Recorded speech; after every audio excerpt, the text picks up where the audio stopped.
swallowed this creature up, pulled it down into the depths, and then let it reemerge. And I would say that's happened to you people many times already, even though you probably don't know it. So think back on your experience. So let's lay out a couple of things that everybody knows about. Someone close to you died. Someone close to you got a serious illness. You got a serious illness.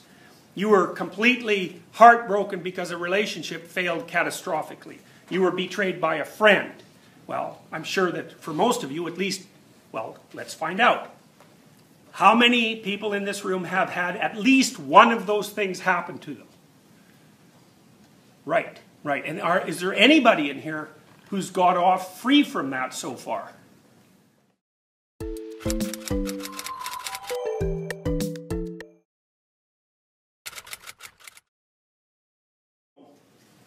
You have the unknown on the very outside, and then inside that you have culture. And so that's like nature and culture as well. It's like unknown territory and known territory. And then inside the culture, holding you up, so to speak, is the individual. And you might say, well, why in this representation is the individual crucified? And the answer to that is quite straightforward. Life is mostly suffering. And there's more to it, though, than that. The other element, too, and this is part of the complex representational system that underlies the symbolic representation of the individuals. The individual is also something that can die and be reborn. And that symbolic representation already showed you in the figure of Jonah, right? Because the idea was there that some terrible thing swallowed this creature up, pulled it down into the depths, and then let it reemerge. And I would say that's happened to you people many times already, even though you probably don't know it. So think back on your experience. So let's lay out a couple of things that everybody knows about. Someone close to you died. Someone close to you got a serious illness. You got a serious illness. You were completely heartbroken because a relationship failed catastrophically. You were betrayed by a friend. Well, I'm sure that for most of you, at least, well, let's find out. How many people in this room have had at least one of those things happen to them? Right. And is there anybody in here who's got off free from that so far?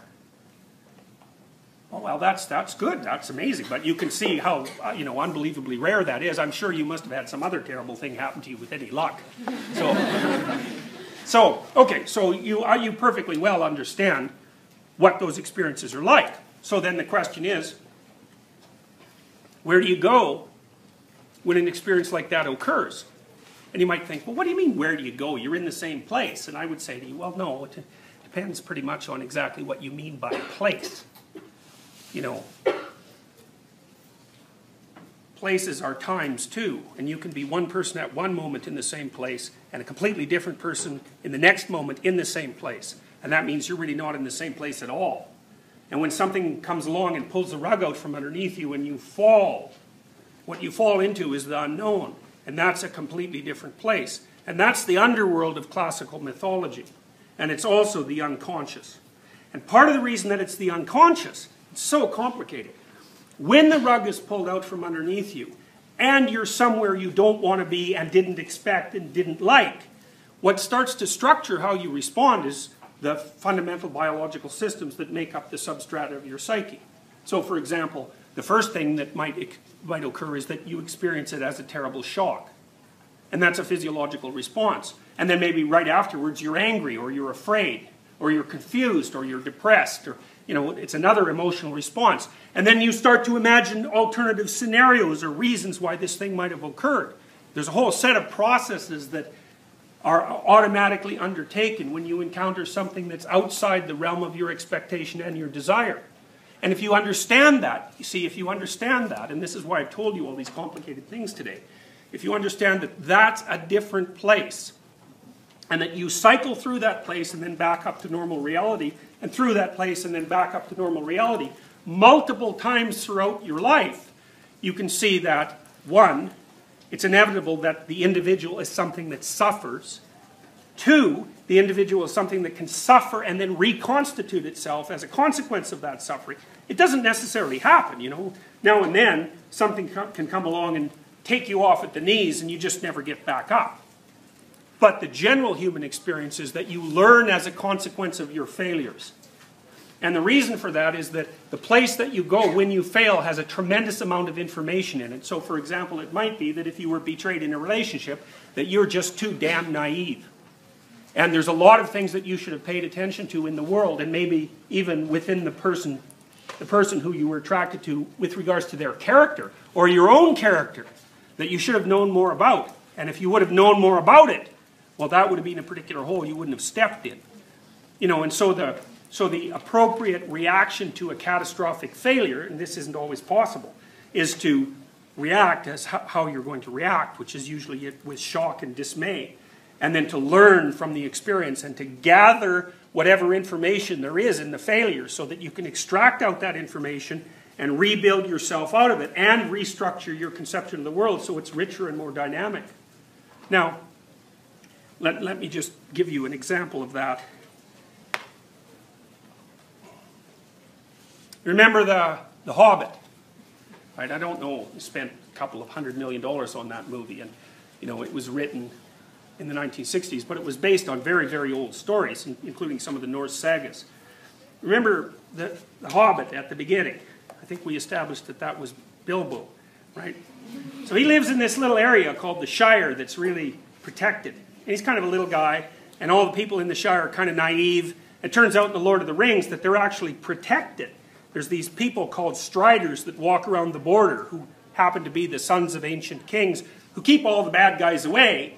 And the bloody hobbits don't even know it, and they're even kind of contemptuous of the Striders. But they're keeping these hobbits so that they can be naive and self-satisfied and somewhat ignorant and, a bit on the arrogant side without even knowing that they're being protected. Okay, well that's you. That's why you were hooked into the story right off the bat. And then they extract out one guy from this whole scenario who's, got a little bit more going for him than the typical hobbit, and he wants to go outside of this paradise, so to speak, to encounter the actual world. And it's so interesting because what's his role? What do they hire him as? A thief. Yeah, you think, geez, this is pretty weird. This guy's going on this developmental quest. He's going to turn into a hero. And what does he start by doing? He starts by becoming a criminal. Right? But that seems to be part of the story. It's actually part of his heroic transformation. And, one of the things Jung said about heroic transformations was that the first thing that happens when you put yourself outside your zone of comfort, if you do that voluntarily, is that you encounter your shadow, which is the part of you that is fundamentally, in some sense, antisocial and criminal. And then you extract from that element of yourself those personality attributes you need to survive when you're outside where everything is comfortable and predictable. And then what happens with Bilbo? Well, he encounters a dragon, right? That's the dragon we talked about already. That's the thing that swallows you up when you don't know where you are. And he gets a treasure as a consequence of that. Well, you see, what the story means is that if you go outside your zone of comfort, if you go outside of what you understand and you do that voluntarily, and you develop the skills that you've rejected that are necessary for your proper survival as an integrated human being, you can encounter the thing that most frightens you, and you can extract something of value as a consequence.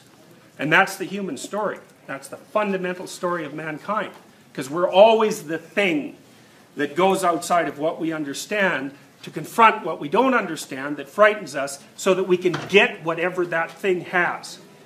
And so that's part of the symbolic representations that you need to understand in order for us to continue to develop our investigation of phenomena like unconscious symbolism.